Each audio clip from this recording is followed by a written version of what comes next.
where it was seized complete with cargo, logs, and all the evidence required to bring charges against the pair. No one was hanged.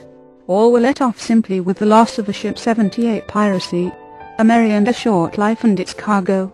The incident did, however, bring unwanted attention to Robert Livingston, who was still hoping the Kidd affair would blow over. Livingston called in his markers, and Edward Hyde, Lord Cornbury, who took over for Governor Bellomont, had the charges against the younger Livingston and Vetch dropped. He also repealed the Bill of Confiscation, enabling Livingston and Vetch to keep their cargo. Not coincidentally, Cornbury's 6-year-old was highlighted by accusations of bribery, mismanagement, and even attending parties dressed in women's clothing. And Samuel Vetch learned from his cousin, and soon become a wealthy merchant. Unlike his new in-laws, however, his luck did not last. Fortune caught up with him, and he died in debtor's prison in London. Robert Livingston would do much better. Livingston's life took an odd turn when he travelled to London to plead the case of the Iroquois tribes in New York. On the way his ship was accosted by French privateers, who had no idea they held at their mercy the backer of the world's most infamous pirate. Their advantage was short-lived, as the sudden appearance of a British man-of-war turned the tables. The immense amount of land held by the Livingston family was of little value if it could not provide an income. In 1710 the opportunity to change the idle lands to profitable lands came with a new governor. While Robert Hunter was reputed to be honest, he may not have been too smart. He had been warned on both sides of the Atlantic about dealing with Robert Livingston. It mattered little to Hunter, whose task was to provide a place to settle German refugees. After the first winter, the starving Palatines were in open rebellion against their landlord. The English government refused them permission to leave, and Robert Livingston admonished his wife, Olida, for wishing to give them bread. A second freezing winter found the settlers fleeing across the Hudson in the hope of escaping their feudal lord. The 18th century was marked by wars between the British and the French, and ultimately between the colonists and the British. For the Livingstons the century was marked by uprisings by their 10 skeletons in the closet 79 and families. They used the French and Indian Wars to increase their wealth after being appointed to the lucrative position of provisioning the British troops. When the American Revolution came, the family straddled the fence for as long as possible. Then some members went home to Scotland and others fortuitously gambled on the side of the revolutionaries. One of the great-grandsons of Robert Livingston was Robert R. Livingston. He played a pivotal role in politics and in the Freemasons, of which he was the Grand Master for the New York branch. On April 30th, 1789, he swore in the country's first president, George Washington. Livingston had hoped for an appointment to Washington's new government, but none was forthcoming.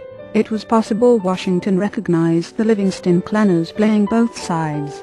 Several Livingstons had left New York for the West Indies. Olida Livingston Gardiner, who was married to Valentine Gardiner, had left for England. 10 Robert R. Livingston kept his own power base behind the scenes. The Livingstons' power grew by dynastic marriages, as one Livingston married John Jay, another married Anne Astor, and another wed Roosevelt. But Masonic ties were at least as important. New York State's most influential and powerful lodge was the Holland No. 8. Jacob Astor was aware of the power wielded by the Masonic lodges in both his home in Germany and in London. When he reached New York City, he used his marriage to a member of the Brevoort family to gain entrance to the Holland No. 8 lodge. There he made connections with New York's Governor, George Clinton, his nephew and later mayor of New York City, DeWitt Clinton, land baron Stephen Van Rensselaer, and the Livingston family. 11 DeWitt Clinton, in particular, was an ardent Mason, and among the offices he held were Lodge Grand Master, High Priest of the Grand Chapter, a Grand Master of the Great Encampment of New York, and Grand Master of the Knights Templar of the United States. Clinton's power base, however, would remain the Holland No. 8 Lodge. 80 Piracy. A merry and a short life. When Robert Livingston was Grand Master of the Holland No. 8 Lodge, he founded 10 other lodges. Still the Holland Lodge remained the most powerful. The Old Guard of New York was firmly in control as the Masonic Order, and the Holland Lodge grew in power. Many would advance their careers through Masonic connections, including Charles King, Former President of Columbia University, Cadwallader Colden, grandson of the provincial governor, and John Pintard, the secretary of the Mutual Insurance Company. Masonry rewarded the Livingston family well, and the family did not turn away from the craft even during its unpopular years. Today the Livingston Masonic Library is maintained on West 23rd Street in New York City. New York was a power center for the Livingston clan, but its influence was not limited to that state. Robert R. Livingston was disappointed, because he did not receive an appointment in Washington's administration, but during Thomas Jefferson's administration he did join James Monroe on a mission to France. They went to negotiate the purchase of New Orleans, and they were reportedly surprised when Talleyrand, Napoleon's minister, asked, "What will you give for the whole?" meaning the 825,000 square miles offered for sale. 12 Without permission, and without the time to contact Washington, the two men offered $15 million.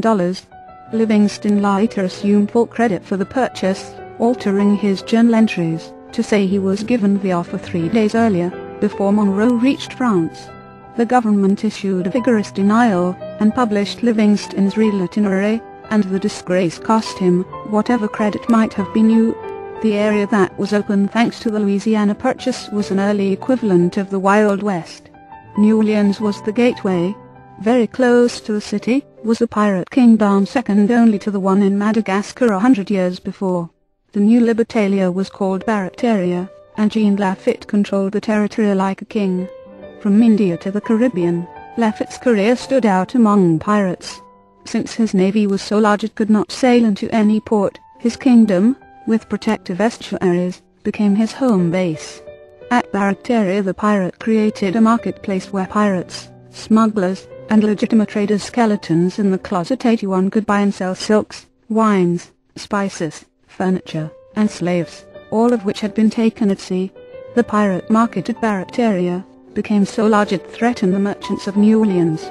Weeks after the Louisiana Purchase was made official, a new governor, William Claiborne, was appointed. He rode in with a military escort to assume his office.